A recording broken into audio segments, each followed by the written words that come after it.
We'll have a little walk down the garden as I tell you what today's video is about. So I'm coming from the top of the garden. There's quite a mound, and the dead hedge that I've been piling onto for all the years I've gardened. Very important dead hedge for, insects, decomposition, cover, all sorts of uses for a dead hedge. As I come down, I'm spotting all the self-seeded back by the hedge garlic.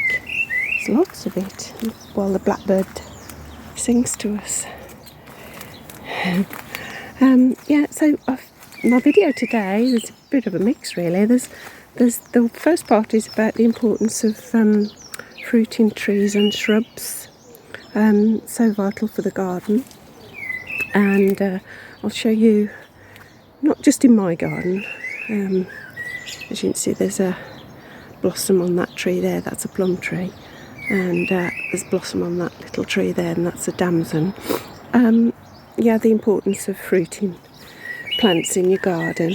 So we'll have a little walk. I've just spotted a ladybird there. I think we're going to get more 7 spots after. Am I focusing on it? Let me move it. There it is, can you see? Let me focus on it. Because we had such a good year last year for them. The importance of fruiting plants in the garden, generally shrubs and trees. And then there's a little bit about the wildlife in the garden, the tadpoles, and the hairy-footed flower bees. That's a little wren just flown across. I don't know if the camera picked that up. I think it was gathering material for nesting. I think actually behind where I've now put the montana, the clematis montana, I think it's been building a nest behind there. But the males will build up to 3 nests, so it's not.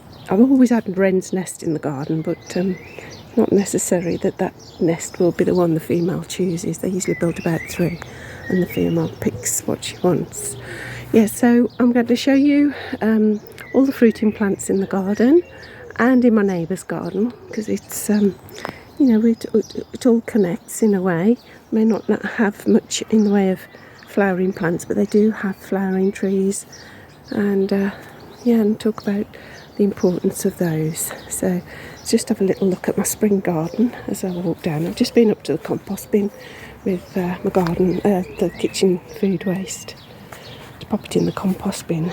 So considering I haven't tidied up yet, it is all beginning to look lovely. The cowslips and the primroses are just really coming into their own now. Lovely. And the grape hyacinths. I'm going to move you down so we get more of a view. And just lovely.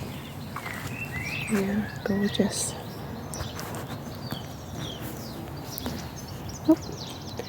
The dunnock nearly came into our path then. So I'm looking forward to Easter. That's when this bird shoot. That's another wren. Easter, when I start my tidy up. But as you can see, there's a wren definitely fishing around for nesting material at the moment.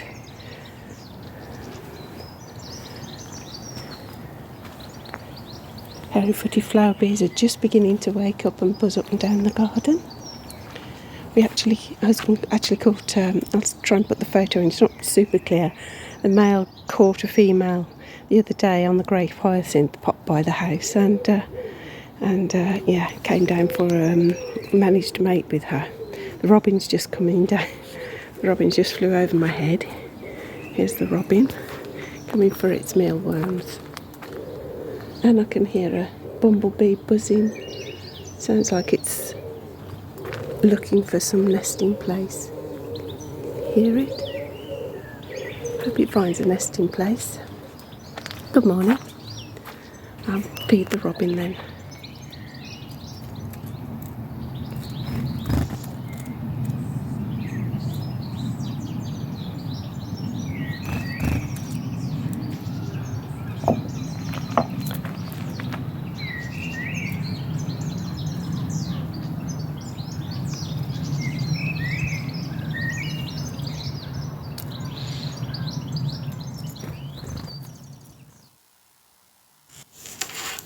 Okay, so what's the importance of fruiting trees and shrubs in a wildlife garden?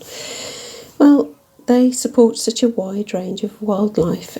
Fruiting trees are some of our earliest providers of pollen and providing food for all those early invertebrates that need food as quickly as possible to build up their strength to find a mate, and in the case of bees, to build up the energy to make a nest and start a new colony.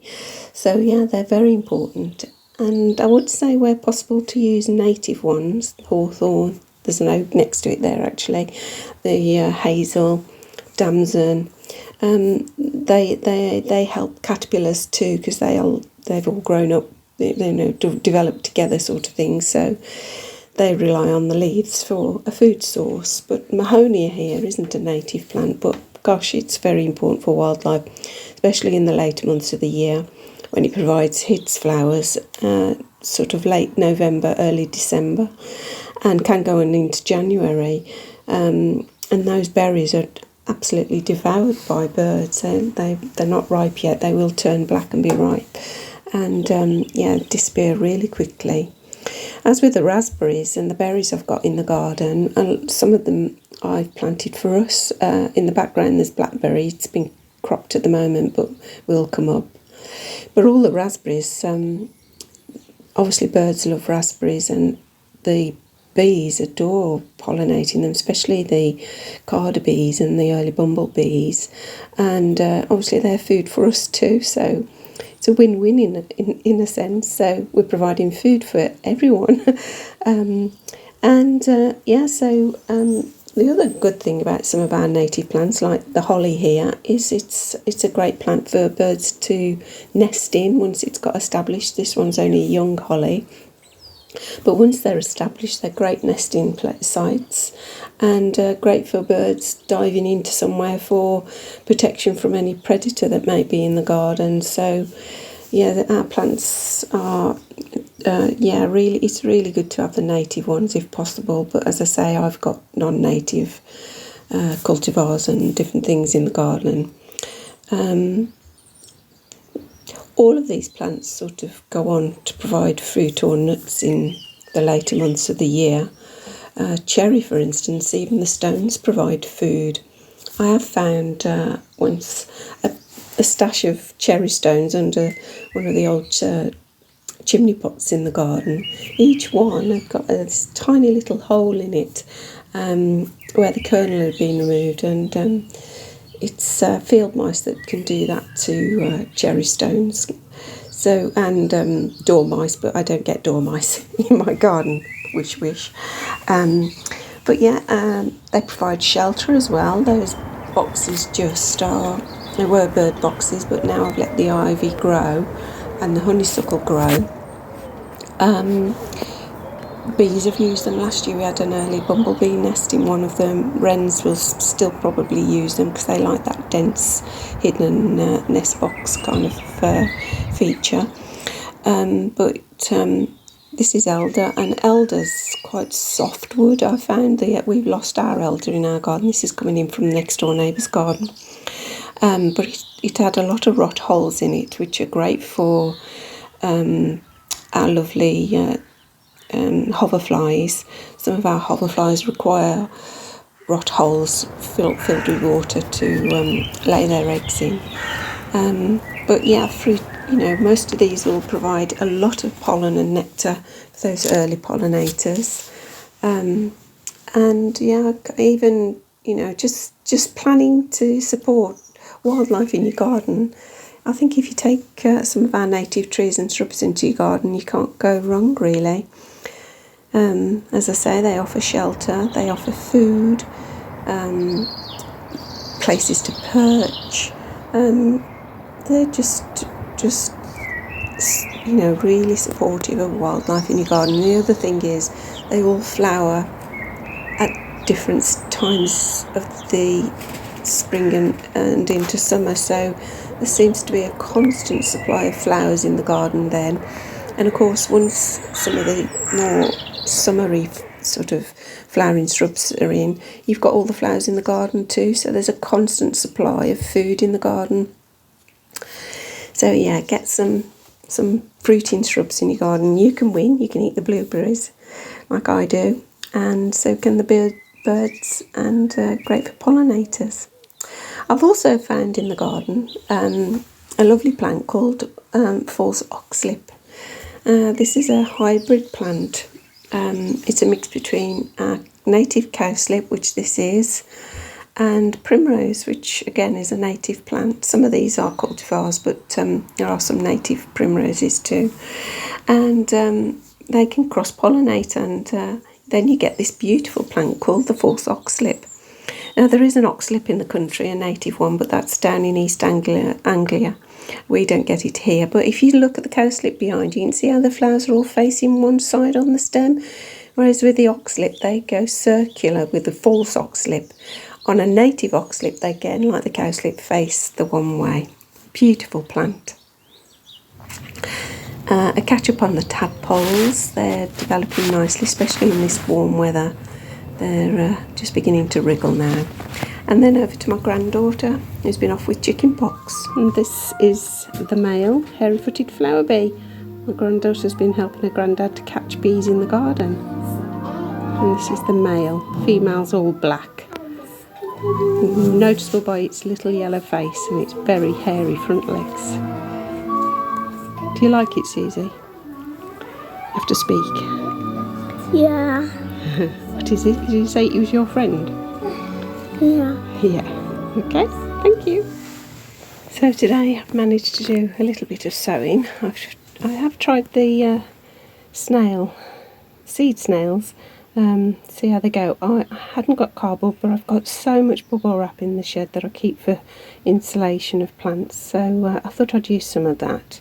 I've put nasturtiums in there, sweet pea, cosmos, and over the back I've done native foxgloves, more foxgloves.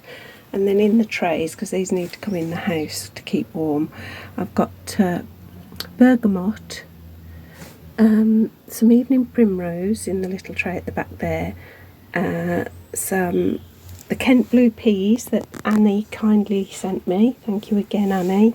And in this one I've put some devil's bit scabious. Now, to me it didn't look like there was any seed, but I thought I'd try it, so I'm not having any expectations of that. But I have got devil's bit scabious coming in the post as ready plant. So yeah, so a lovely day. It's been a beautiful day outside today, probably for all of you.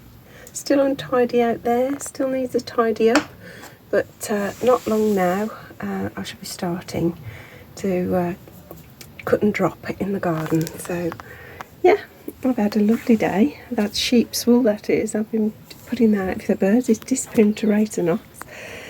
So hopefully we'll have a few seedlings coming up very soon. So the key features of fruiting trees and shrubs: spring to winter blossom. The fruit and nuts are provided through the winter months and attractive to a wide range of insects, bring the biodiversity up in your garden, and yeah, great vital food source in the leaner months. This is a lovely queen bee. I'll leave you with that. Take care, everyone. Bye for now.